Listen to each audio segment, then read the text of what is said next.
Como é que você veio parar aqui no Brasil, Segré? Por que você veio para cá? Te conto, foi uma história linda. Meu pai trabalhava desde muitos anos no Banco da Nação Argentina. E ele foi primeiro para o Uruguai. Aí eu não fui morar no Uruguai porque eles usam uns monhos, uns negócios horríveis, horrorosos para estudar. Então eu falei, pai, aqui eu não venho aqui porque eu não vou usar esse negócio. Um treco feio, muito feio.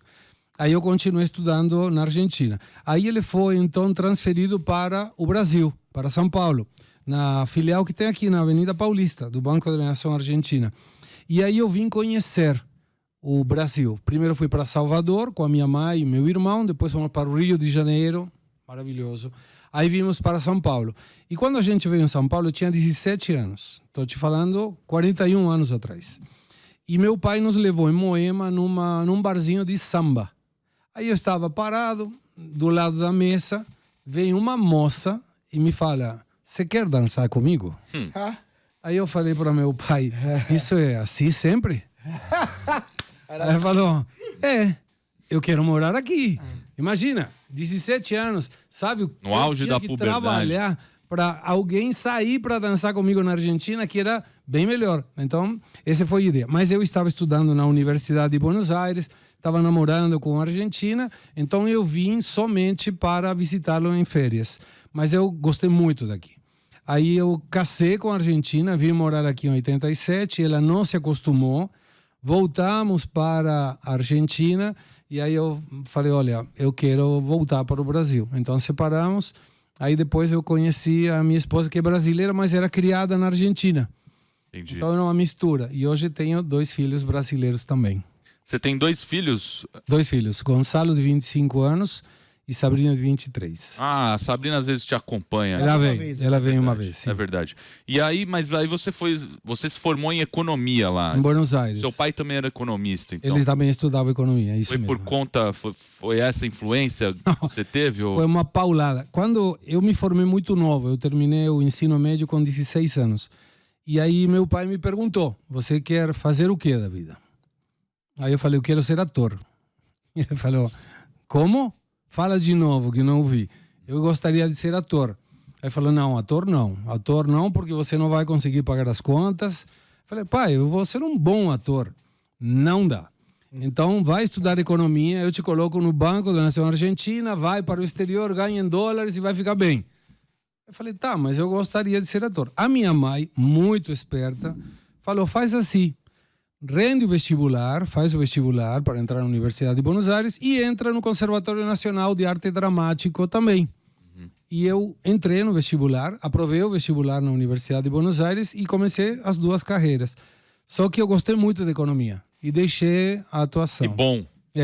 Mas hoje, pô, eu me sinto realizado, assim, na televisão, dou palestras, de aula há muito tempo, então... Acabou indo pro lado da comunicação, né? Mas, gosto muito. E por essas coisas da vida, nosso filho, Gonçalo, termina o ensino médio. Gonçalo, o que você quer? Ator. Aí eu mudei, eu falei, vai.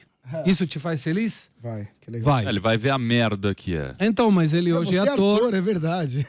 Fiz novela, trabalhei com... Então, mas ele gosta. E ele fez uma especialização, fez dublagem, se formou de dublador. Fiz dublagem também. E ele está tentando... Então, logo mais o Gonçalo está na Jovem Pan, então... Aí, quem sabe. Vamos lá. Mas aí, o Ricardo Darín é um ótimo ator. Muito. Tem muitos bons atores argentinos. Eu adoro filmes argentinos. O Guilherme Francella hoje também está muito bem. Muito Sim, bom também. Muito bom. E aí, bom, aí você veio morar no Brasil, conheceu a mulher, mas eu sei que você tem algumas histórias boas aqui no meio. Eu sei que, você em 86 fingiu ser uruguaio aqui no Brasil. Pra não apanhar por conta da Copa do Mundo, foi isso? Estava numa lanchonete na rua Pamplona. Aqui do lado. Aí tinha o jogo. Eu estava almoçando, tinha o jogo Itália e Argentina. Todo mundo, logicamente, torcendo contra a Argentina. Não era a favor da Itália, era contra a Argentina. Sim. Veio o gol da Itália. Aí eu falei, não vou gritar, não dá para gritar isso. Aí todo mundo, e eu quietinho, né? Aí ele falou, você é da onde? O teu sotaque é estranho. Eu falei, eu sou uruguaio. Eu moro aqui, mas eu nasci em Montevideo, na rua Juan Carlos Gomes, entre Rincón e Sarandi, que é a rua onde morava meu pai quando estava em Montevideo. Ah, porque aqui argentino não é bem-vindo. Eu falei, eu gosto do Brasil, eu não gosto da Argentina. Pô, Argentina. E eu tive que fingir, cara, senão eu corria risco de vida. Uruguacho. Mas aconteceu outra coisa engraçada também vinculado com isso. Final da Copa América, Santiago do Chile, eu não lembro se foi 2015 ou 2016, fui convidado por um banco brasileiro, chegamos final, Chile e Argentina. Aí a Argentina perdeu, todo mundo, imagina, a Argentina perdendo no Chile e eu tentando aproveitar essa oportunidade, sento no ônibus que nos levava aos hotéis e eu dormi. E eu acordei quando o ônibus apagou o ônibus. Falei, e agora, cara? Eu tenho que ir no meu hotel. Não dá. E como que eu vou? Metrô. Falei, cara, metrô, mas o metrô deve ter um monte de chileno. Falei, lógico, estamos no Chile. Só tem chileno aqui. E eu estava com a camiseta metade. Mas ainda bem que tinha uma jaqueta que coloquei até aqui. Entro no metrô e uma senhora começou a me olhar. E os chilenos falavam, xixi, lelele, viva Chile. Eu falei, esse eu sei. E aí comecei, xixi, lelele, viva Chile. Mas ela olhava dizendo, esse cara não é chileno. Aí quando você vê que a coisa está ruim, pode estar pior. Aí eles começaram a cantar o hino do Chile. Aí falei, agora ferrou. Aí vi algumas pessoas no celular, falei, deve ter sinal aqui dentro. Aí eu não liguei para ninguém, mas eu fiz de conta que eu tinha ligado para minha mãe. Oi, mãe, tudo bem? Em português, perfeito português. A mulher falou, esse cara é brasileiro, então deixa para lá. O hino foi e eu contando as estações. Aí terminou o hino, faltavam 5 estações. E aí os chilenos começaram. Borom bom bom, quem não pula é argentino viadão. Aí, em castelhano. Aí falei, vamos cantar também. Aí eu, borom bom. Isso foi adaptabilidade, cara. Senão no dia seguinte ia ter. Argentino entrou por engano no metrô e morreu. Lógico. Cada história em segredo. Putz, lá miséria. E aí, bom, aí você abriu uma empresa aqui no Brasil. Em 85? 85, tinha 21 anos. E aí abri a empresa que nós vendíamos panelas nas casas. Eu fabricava em Bragança Paulista. E isso foi engraçado também, porque aí te mostra como a cultura faz toda a diferença. Eu vim com o chip da Argentina. Então eu tinha empresa lá e colocava, procuro vendedores. E aqui não vinha ninguém. Não tinha celular, e-mail, nada disso. Era se apresenta em tal lugar.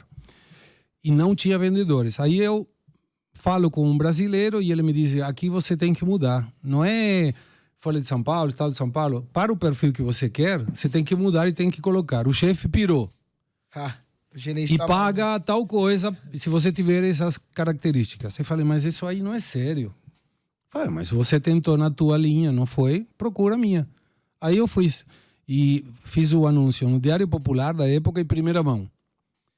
E eu fui no consulado argentino para pegar as informações de quem morava aqui no Brasil, argentino, para eu vender para eles, porque eu precisava de caixa.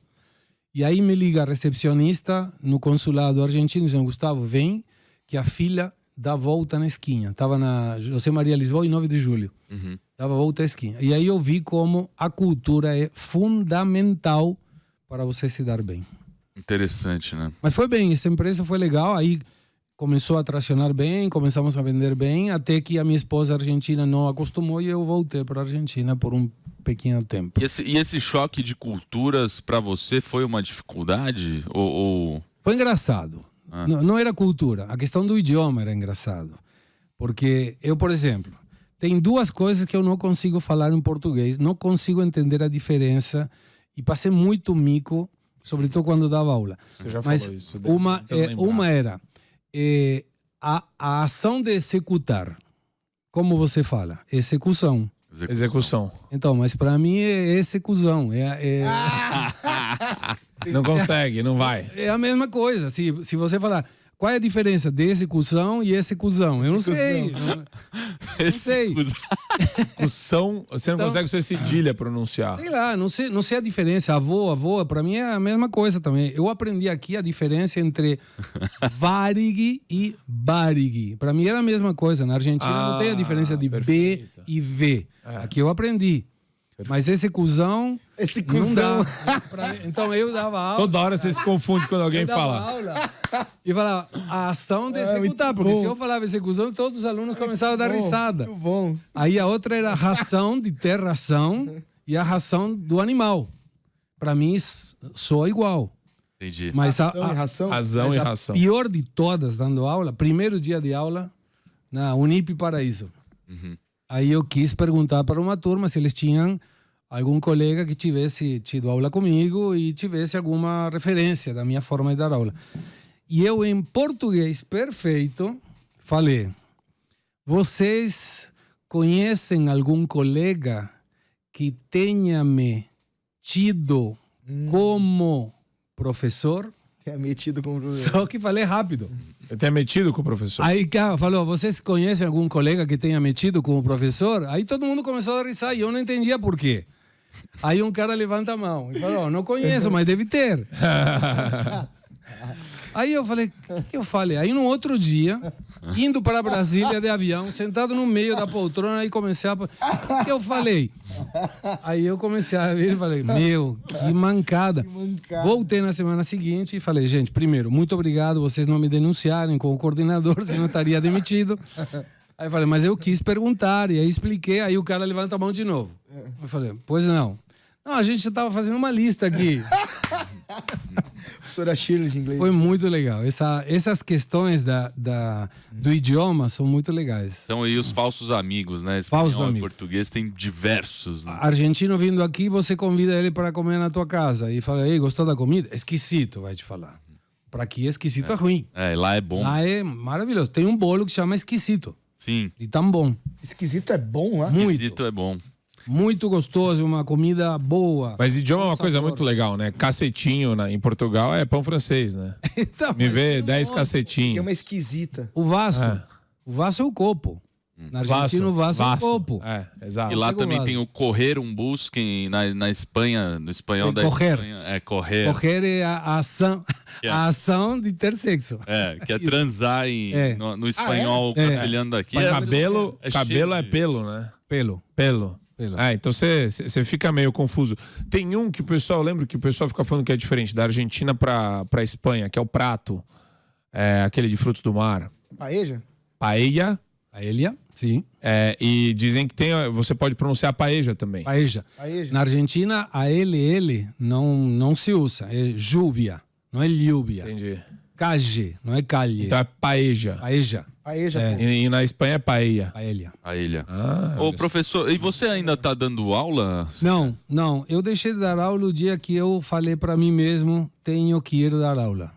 Aí falei: quando você Passou fala a que ser tem obrigação. que dar aula, aí falei: já chegou a minha época. Foram 10 anos maravilhosos. Eu tenho que agradecer às pessoas, coordenador Morante, coordenador Marcos Roca, mas aí falei: Perdeu o prazer. para mim chega. Mas era engraçado, porque eu fui escolhido 25 vezes para Ninfo.